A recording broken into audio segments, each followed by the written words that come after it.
Hello, this is Ridhima Shirodkar from Government College of Arts, Science and Commerce, Khandola, and today we will be trying to understand psychological disorders. The module name for today is Historical Views of Abnormality during the Middle Ages. The outline of this module would be later Greek and Roman thought, views of abnormality during the Middle Ages, mass madness, exorcism and witchcraft. At the end of this module, you should be able to describe treatment approaches to mental disorders in the Middle East, explain the views of abnormal behavior in Europe during the Middle Ages, explain the phenomena of mass madness and its causes.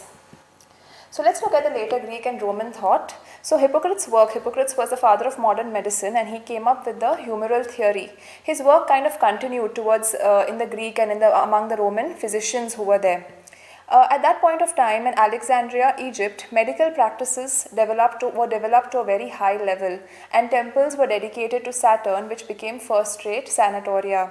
Now over here, the patients or the people having the so-called abnormal behavior, they were treated with a lot of kindness and respect, where the surroundings were pleasant. The patients could go for a walk around the Nile River, and there was massage, there were dances, therapeutic measures were like diets, etc. However, apart from this, in certain cases, bleeding, purging, mechanical restraints were still there.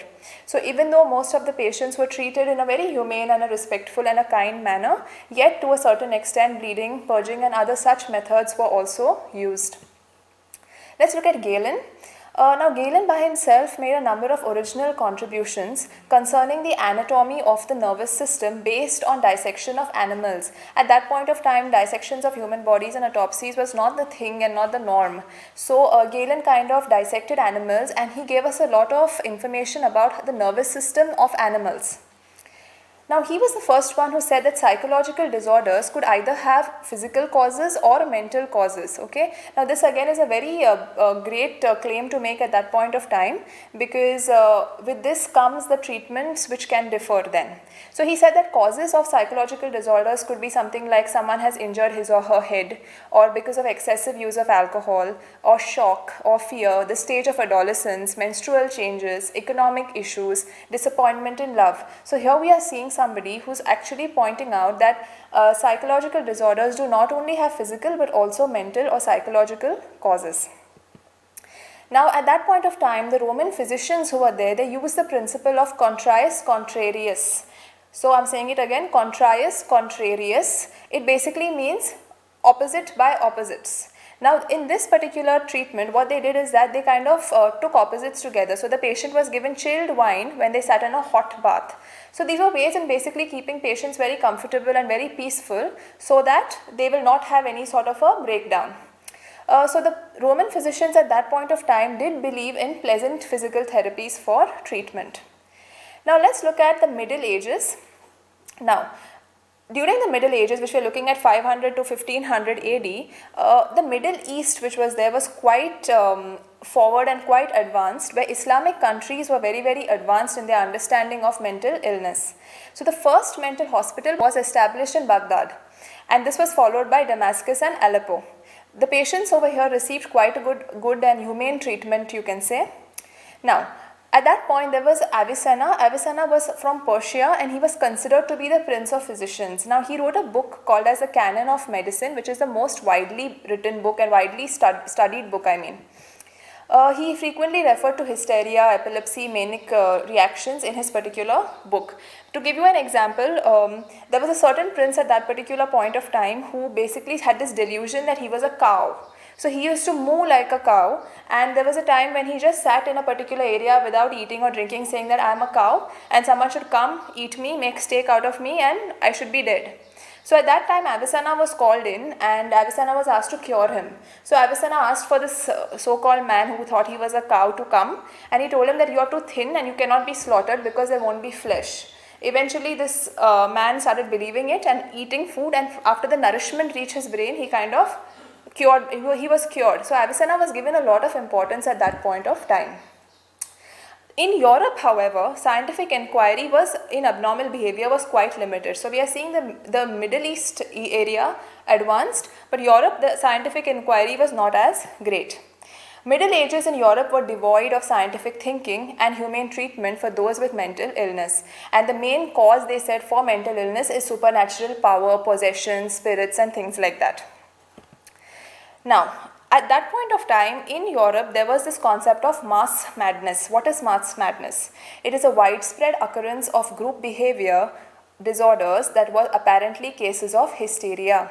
So this was seen in the latter half of the Middle Ages in Europe. For example, in Italy, the concept was called as tarantism, which is an uncontrollable urge to dance. So there was a dancing mania, and it was said that this was caused because of the bite of a spider called as a tarantula. This spread to Germany. It was called as a Saint Vito's dance. So these were all so-called mass madness episodes of hysteria. And in rural areas, there was something called as lycanthropy, where people started believing that they had turned into wolves. Okay, so if you look at the picture of a wolf, the wolf has got fur. So there was this one man in around 1540, where this man thought that if you look at your skin is smooth here. He felt that his skin was reversed and the hair of the wolf is gone behind, and this was his other side of the wolf's skin, because he believed that he is a wolf. In order to cure him, they started amputating his extremities, and of course this poor man died. So this was one sort of mass madness which we see happening in rural areas. Going back to this today, in the latest time in 1990, in Nigeria, there was this concept of Koro which came up, K-O-R-O, where males started fearing that they have lost their genitals. Now, if you go back psychologically, it can be said that the males were having a kind of a self-esteem issue, because women were becoming more educated and doing better in life, so the males were threatened. So even till 1990, this phenomena of Koro was seen. In the Middle Ages in Europe, management of the mentally disturbed was left largely to the clergy. So the monasteries which were there, they served as refuges and places of confinement. During the early part of the medieval period, the mentally disturbed were for the most part treated with considerable amount of kindness. So it's not like they were not treated well, but there was no cause for this reason, for this mental disturbance. They just felt that it is some supernatural cause, and so the treatment was also like that. The treatment basically consisted of holy water, sanctifying ointment, breath or spittle of the priests, the touching of relics, visits to holy places, and milder forms of exorcism.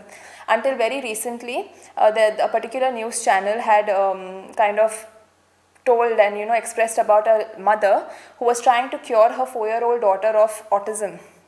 In this claim to cure her daughter of autism, she kind of was trying to put her in holy water or water to get the spirit out, and in the bargain the daughter had died. So the 4-year-old was a subject to exorcism. At this time, there was something called as witch hunting. People with mental illness were accused of being witches and were punished and killed. So they were not trying to understand that a person who was behaving differently had some sort of a illness, just like a physical illness. So these people were considered to be witches. But however, today, with more recent interpretation, this thing was questioned to a great extent. So through this particular module, we've tried to understand how mental illness was seen in the medieval times, where Baghdad and places in the Middle East were much more advanced, but Europe, science and scientific inquiry was not as advanced. We also saw the concept of mass madness, where we saw tarantism, Saint Vito's, lycanthropy. We saw witchcraft, where people were considered to be witches and they were kind of killed. And then we see how today this is not the reality, where people are actually questioning such practices. So hope through this module you've been able to figure out and understand how abnormality was viewed during the Middle Ages. Thank you.